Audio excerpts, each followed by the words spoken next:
চলমান বিশ্বকাপ নিয়ে যেন বিতর্কের শেষটা করতেই পারছে না ফুটবলের সর্বোচ্চ নিয়ন্ত্রক সংস্থা ফিফা। আর্জেন্টিনা ও মিশরের মধ্যকার ম্যাচে যেখানে উঠে এসেছে ৩০০ মিলিয়ন মার্কিন ডলারের জালিয়াতির ঘটনা, সেখানে এবার এমবাপ্পের ফ্রান্স নাকি সরাসরি ফিফাকে নির্লজ্জ সংস্থা বলে ব্যাখ্যা দিয়েছে।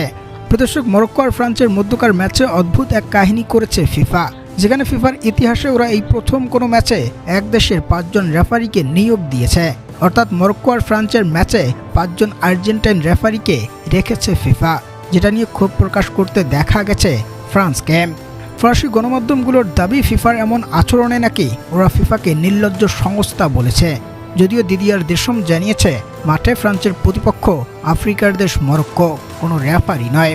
তবে আর্জেন্টাইনদের শিরোপাটা ঘরে তুলতে একমাত্র বড় বাধা যে এই ফরাসিরাই, তাই ফ্রান্সের গণমাধ্যমগুলো এবার ফিফাকে নির্লজ্জ সংস্থা বলেই ব্যাখ্যা করেছে।